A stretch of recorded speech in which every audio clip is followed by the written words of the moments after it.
Channel মিষ্টির home and travel blogs. আজকে আবারও এসে গেছি নতুন একটা ব্লগ নিয়ে। তবে আজকের ব্লগটা কোনো ট্রাভেল ভিডিওর ওপরে থাকছে না, আজকে থাকছে একটা কুকিং রেসিপির ওপরে। তো চলুন শুরু করা যাক আজকের রেসিপিটা। বৃষ্টি বৃষ্টি ওয়েদার ছিল আর ভাবলাম একটু খাসির পায়া রান্না করে নিই। তো সেই খাসির পায়ার রেসিপিটা আমি আপনাদের সাথে আজকে শেয়ার করে নেব। দেখুন তো দেখে কেমন লাগছে, লোভনীয় হয়েছে না? সত্যি ভীষণ লোভনীয় লাগছে দেখে, আর খেতেও ভীষণ টেস্টি ছিল। তো সবার প্রথমে আমি এখানে এই যে খাসির পায়াগুলোকে খুব ভালো করে ধুয়ে পরিষ্কার করে নিয়েছি। আর এরপরে একটা প্রেসার কুকারে আমি প্রথমেই এই পায়াগুলোকে ঢেলে নেব। এখানে খাসির পায়া ওই মোটামুটি 1 কেজির মতো ছিল, তো সেটা দিয়ে দিলাম। আর এবার এর মধ্যে আমি পরিমাণ মতো পেঁয়াজ বাটা দিয়ে দেব, ওই 4 টেবিল চামচ পরিমাণ মতো পেঁয়াজ বাটা। আর এরপরে দেব আদা বাটা আর রসুন বাটা। তবে এখানে একটু এটা খেয়াল রাখতে হবে যে খাসির পায়া স্যুপ বানানোর জন্য আদা বাটাটা কম পরিমাণ দেব, আর রসুন বাটাটা অবশ্যই একটু বেশি দিতে হবে।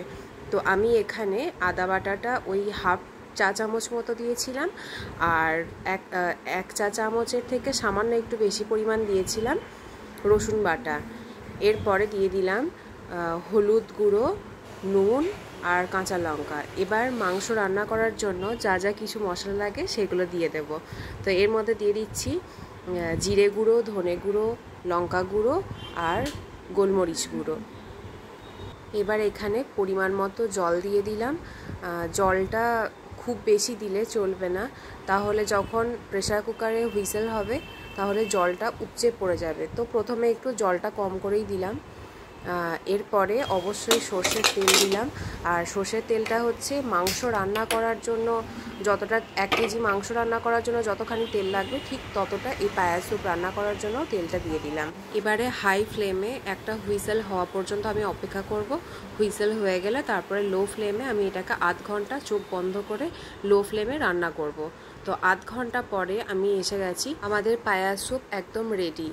এবার যদি আপনারা আরও জল মেশাতে চান তো সেটা আপনাদের ওপর ডিপেন্ড করছে, চাইলে আরও জল মেশাতে পারেন, কিন্তু আমি এটার ঘনত্ব এরকমই রাখবো। এবার শুধু একটু পাতলা পাতলা করে পেঁয়াজ কেটে ভেজে নিয়ে এটাতে ফোড়ন দিতে হবে, আর একটু গোলমরিচ গুঁড়ো পরিমাণ মতো ছড়িয়ে দিয়ে গরম গরম সার্ভ করুন। কমেন্ট বক্সে আমাকে অবশ্যই জানাবেন পায়া স্যুপের এই সহজ আর ইয়াম্মি রেসিপিটা আপনাদের সবার কেমন লেগেছে। আর যদি সত্যি করে ভালো লেগে থাকে তাহলে লাইক, শেয়ার, সাবস্ক্রাইব করতে কিন্তু ভুলে যাবেন না। আমার এই ভিডিওটি দেখার জন্য আপনাদের সকলকে অসংখ্য ধন্যবাদ জানিয়ে ভিডিওটি এখানেই শেষ করলাম।